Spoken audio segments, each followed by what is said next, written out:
Economy का एक भी क्वेश्चन आप गलत नहीं करके आओगे 2026 के पेपर में, इस चीज की मैं गारंटी देता हूं। अगर इस वीडियो को ध्यान से समझते हो और देखते हो, इकोनॉमी के मैंने टेम्पलेट्स आप लोगों के लिए बना के रखे हैं, एलिमिनेशन टेक्निक्स बना के रखी हैं, सारी चीजें बना के रखी हैं, सब कुछ बताने वाला हूं। बस आपको लेक्चर को ध्यान से लास्ट तक देखना है और थोड़ा सा सिर्फ देखना नहीं है, कॉपी पेन लेके उसको नोट डाउन करना है, दिमाग में बैठाना है, क्योंकि जो कि टेम्पलेट में बताने जा रहा हूं उसको लॉजिकली देखना और सोचना बहुत जरूरी है। ध्यान से देखोगे तो इकोनॉमी के सारे टेम्पलेट हम डिस्कस करेंगे। मेरे पास बहुत सारी चीजें हैं, मैं यूपीएससी के आपके हर एक सब्जेक्ट वाइज टेम्पलेट बना के रखा है, तो मैं सब कुछ लेके आऊंगा, सारी चीजें बताऊंगा। बशर्ते आपको सब्सक्राइब कर लेना है हमारे चैनल को, एप्लीकेशन को डाउनलोड कर लेना है ऐप को, और वहां से फ्री ऑफ कॉस्ट सारी चीजें मिल रही हैं। तो इस चीज का फायदा उठाओ और फटाफट अपनी तैयारी को स्मूथ बनाओ।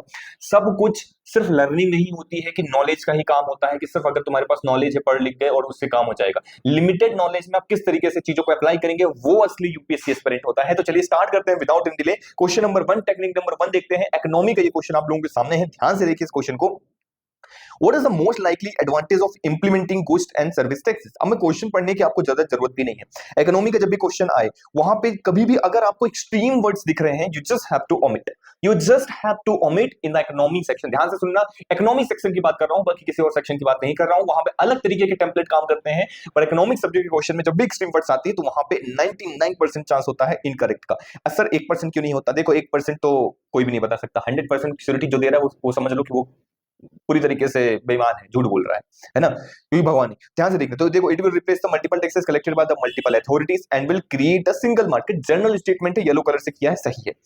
सेकंड स्टेटमेंट, ड्रास्टिकली रिड्यूस, गलत कर दो। इनॉर्मसली इंक्रीज, गलत कर दो। कोई चीज बहुत ज्यादा जिस चीज में जोर दिया जा रहा है, अगर ये सिर्फ होता कि ये इट विल रिड्यूस तो हो सकता था, इट विल इंक्रीज तो हो सकता था, बट अगर उसमें सुपरलेटिव डिग्री आ जाती है, ज्यादा ज्यादा फोर्स किया जाता है कि ये ड्रास्टिकली रिड्यूस हो रहा है, इनॉर्मसली इंक्रीज हो रहा है, तो ऐसे क्वेश्चन गलत होते हैं, ऐसे स्टेटमेंट गलत होते हैं। सेकंड ट्रिक और बताता हूं, अगर कभी भी दो चीजों को कंपेयर कर रहा है इकोनॉमी सेक्शन के अंदर, एंड लगा के, and will enable to opt, एक ही स्टेटमेंट के अंदर दो स्टेटमेंट दिख रहे हैं आपको, एंड या विथ या किसी ऐसी चीज से कंजक्शन से जोड़ रहा है, तो वहां पे वो स्टेटमेंट 99% चांस है कि गलत होता है।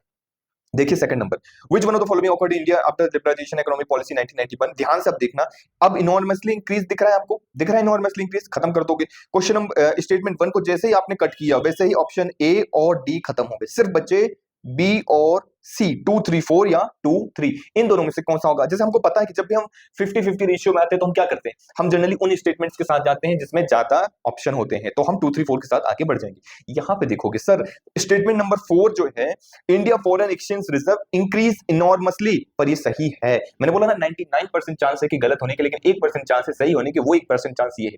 तो सर ये कैसे ट्रिक काम करेगा? यहाँ पे लॉजिक और नॉलेज का भी गेम है, क्योंकि आप देखोगे 1991 के टाइम पे इंक्रीज हुआ था, यही ट्रैप है। Do not apply the trick blindly, आंख बंद करके अंधे होकर ट्रिक नहीं लगाना। इसीलिए जो लोग सिर्फ ट्रिक्स देख लेते हैं ना और सोचते हैं कि यार मेरा एग्जाम निकल जाएगा, चीज हो जाएंगी, तो नहीं निकलता है। आप हमारा कोर्स ज्वाइन कीजिए, एक कोर्स है ना, और उसमें मैं बहुत ही होलिस्टिक वे में साल भर चीजों को समझाता हूं, बताता हूं कि किस तरीके से वो आपको इंपैक्टफुल होगी, और आपको कभी गलत करके नहीं आओगे, क्योंकि साल भर जब आपके दिमाग में वो रिटेन रहेगी, चीज चलती रहेगी, बार बार उस चीज की प्रैक्टिस करोगे, ऑटोमेटिकली सही करके आओगे। ठीक है, तो यहाँ पे नॉलेज काम आता है। 1990s का जो बैलेंस ऑफ पेमेंट का क्राइसिस हुआ था, उस टाइम पे हमने पॉवर्टी बहुत तेजी से हमने डिक्रीज करी थी, और यहाँ पे फॉरेन एक्सचेंज हमने लिया था, इनॉर्मसली इंक्रीज हुई थी, वो इस टाइम की बात है। तो ऐसी कंडीशन को आपको याद रखना है, जब भी एक्सेप्शन केसेस आते हैं तो आपको पढ़ के रखना है।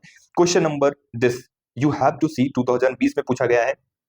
कंसिस्टेंटली इंक्रीज, खत्म कर दो। लार्जेस्ट, कहीं पे भी smallest, biggest, highest, largest, steadily, consistently, इस तरीके की वर्ड्स दिखते हैं, खत्म कर दो, निपटा दो सीरियसली इन वर्ड्स को, है ना। जैसे, और ट्रेंड्स वाले क्वेश्चन में तो खासकर, ट्रेंड्स वाले क्वेश्चन में 100% गारंटी दे रहा हूं कि इस चीजें 99% गलत होती हैं। यूपीएससी ने अब तक तो गलत ही दिया, आगे अगर सही दे दे तो कोई भरोसा नहीं, बट अभी तक तो गलत दिया है। तो दोनों को हटाते ही ऑप्शन 2 करेक्ट आंसर हो जाएगा, और बहुत इजी ऑप्शन था। फिर ये क्वेश्चन देखो, 99% आप लोग एस्पिरेंट ऐसे क्वेश्चन को छोड़ के आते हो, पर ऐसे क्वेश्चन बहुत इजी होते हैं। ध्यान से पढ़ो इसको। With reference to the Indian economy after the 1991 economic liberalisation consider following statement, ये सारी स्टेटमेंट दे देंगे। ये क्वेश्चन, ये टॉपिक, ये चीजें आपको कभी भी किसी भी बुक के अंदर, किसी भी इंस्टीट्यूट में ना पढ़ाई जाती है, ना बताई जाती है, ना चीजें आप पढ़ते हैं। तो फिर आप क्या करो, स्टेडली इंक्रीज खत्म कर दो। देखो यहाँ पे सिर्फ इंक्रीज लिखा है, नॉट स्टेडली इंक्रीज। यहाँ पे स्टेडली इंक्रीज लिखा, हमने इसको सेकंड स्टेटमेंट को निपटाया, दूसरे को निपटाया तो 2 स्टेटमेंट ऑलरेडी हट गया, तो पहला तो ऑलरेडी अपने आप खत्म हो गया। 3 और 4 बचा है और 3 बचा है, हमको पता है 50-50 रेशियो, हम किसके साथ जाएंगे, 3 4 के साथ या 3 के साथ, 3 और 4 के साथ जाएंगे, तो 3 और 4 के साथ हम चले गए। ठीक है, फिर देखो सेम क्वेश्चन यहाँ पे देखो स्टेडली इंक्रीज लिखा है, यहाँ पे स्टेडली इंक्रीज लिखा है, दोनों को खत्म कर दो, जैसे ही दोनों को खत्म करते हो neither 1 not 2 is the answer. 2011 का ये क्वेश्चन था। ध्यान से देखिए 2022 का अगेन, कभी भी रेगुलेटरी बॉडीज के ऊपर अगर क्वेश्चन आता है, रेगुलेटरी बॉडीज इकोनॉमी के अंदर आता है, तो ध्यान से समझिए बात को। मैंने क्या किया है, कोई भी जो ऑर्गेनाइजेशन का नाम देते हैं ना, जैसे आरबीआई हो गया, जैसे सेबी हो गया, तो वो एक्सचेंज कर देता है। यूपीएससी बहुत दिमाग लगाता है, वो तो यार एक काम करते हैं, उसको गलत करना ऑप्शन, वो क्या करेगा, आरबीआई की जगह सेबी कर देगा, सेबी की जगह आरबीआई कर देगा। अरे आपने पढ़ा तो है पर आप थोड़ा सा कंफ्यूज हो गया, यार आरबीआई था या सेबी था, एग्जैक्टली याद नहीं आ रहा था, सेबी नहीं, नाम ऐसे इतना कॉन्फिडेंस के साथ लिखा है तो सही ही होगा। जनरली ये गलत करता है, तो ऐसे क्वेश्चन को एलिमिनेट करो। जैसे ही पहले को आप गलत करते हो, एक गया, ये गया और ये गया, आंसर आपका बी आ गया। ठीक है, तो ये आपको टेम्पलेट बार बार रिपीट हो रहे हैं। Reserve bank of India, SBI इसकी जगह पे, खत्म कर दो, second is the correct answer. ठीक है, इस तरीके से। फिर एक टेम्पलेट देखो ध्यान से, with reference to the bank board bureau, chairman कौन है, गवर्नर। मैंने बोला ना किसी भी ऑर्गेनाइजेशन का नाम हो रहा है, बोर्ड का नाम हो रहा है, बैंक बोर्ड ब्यूरो, इस तरीके से जब भी नाम लिखे और हेड की बात कर रहा हो, 99% चांस है गलत होगा। खत्म कर दो, पहले स्टेटमेंट कट करते ही आपका आंसर आ जाता है 2 और 3। ठीक है, ये इकोनॉमी के केस में बता रहा हूं। अगर इकोनॉमी का ये अप्लाई करोगे ना, थोड़ा सा नॉलेज अप्लाई करोगे, बेसिक अंडरस्टैंडिंग, बेसिक नॉलेज अगर आपके पास है, साथ में ये लास्ट में अगर आप टेक्निक और ट्रिक्स और ये चीजों को दिमाग में बैठा लेते हो, थोड़ा सा प्रैक्टिस कर लेते हो, आपका एग्जाम निकलेगा। ठीक है, फैक्ट्स जितने भी दिख रहे हैं इकोनॉमी के अंदर, आंख बंद करो, निपटा दो सालों फटाफट। देखो 12 मेंबर बॉडी, 12 नहीं है, कितने मेंबर बॉडी है, 6 मेंबर बॉडी है। अंडर द चेयरमैनशिप, मैंने बताया था हेड की बात कर रहा हूं, निपटा दो निपटा दो। ठीक है, तो इसमें 2 निपट गए, 1 ओनली आंसर आ गया। अब बताओ 2017 का क्वेश्चन कैसे सॉल्व करोगे। नीति आयोग, किसी ऑर्गेनाइजेशन की बात करिए, निपटा दो, फैक्चुअल हटा दो। अब इसमें 1 0 ज्यादा कर दिया, अब आप एग्जैक्टली थोड़ी ना याद रख पाओगे कितना है, वही तो गेम कर रहा है UPSC. Neither 1 not 2 is the correct answer.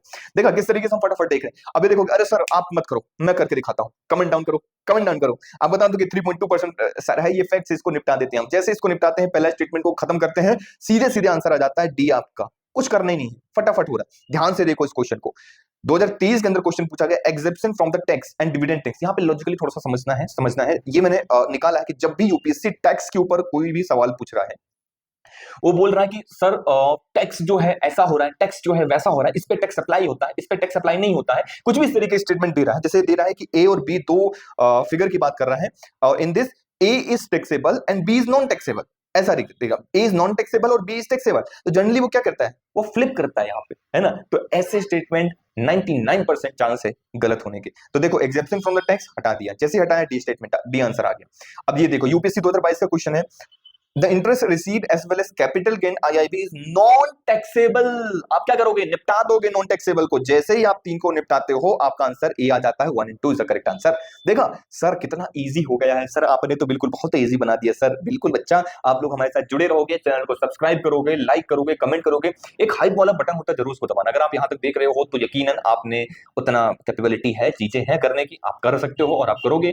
जो मेरे साथ जुड़ेगा, मैं यकीन दिलाता हूं, मैं 100 सुपर 100 बैच बनाने वाला हूं, 100 लोगों का, उसके अंदर जो रहेगा उन सबका एग्जाम निकलना तय है, और ये फ्री ऑफ कॉस्ट रहेगा पूरे साल भर, तो चांस मिस नहीं करना है आपको, राइट। चलिए ध्यान से देखिए, Indian government bond yield are influence which one of the following, इनमें से कौन सा इंडियन गवर्नमेंट जो बॉन्ड है किसके आधार पर, मैं क्वेश्चन पढ़ भी रहा हूं, ध्यान से देखो। अब इसमें तो जहां लिखा है affected by, influenced by, economy में एक चीज का इफेक्ट ऐसा हो ही नहीं सकता कि दूसरी चीज में ना पड़ रहा हो, कहीं ना कहीं कैसे ना कैसे 0.1% पड़ता ही पड़ता है। तो ऐसे क्वेश्चन को डी मार के आओ। डी मतलब थोड़ा देख लेना, ऐसे आग बंद करके डी नहीं मारना, मतलब ऑल द अबव करेक्ट। तो पहला सही है, दूसरा सही है, तीसरा सही, सब में इफेक्ट जाएगा, तो 1 2 3। ये क्वेश्चन को देखो, इसके अंदर price rise in India which of the following factor policy, किस पॉलिसीज की वजह से प्राइस राइज इन इंडिया होता है recent past, MSP, government trading, stock billing, consumer good. इतना मत सोचो, नहीं सोचना है, लॉजिक लगाओ, क्या नहीं हो सकता ये सोचो ना, उल्टा रिवर्स इंजीनियरिंग करो कि क्या इनके बढ़ने से महंगाई बढ़ेगी या नहीं बढ़ेगी। महंगाई नहीं बढ़ेगी, आप क्या इतना कॉन्फिडेंटली कर सकते हो कि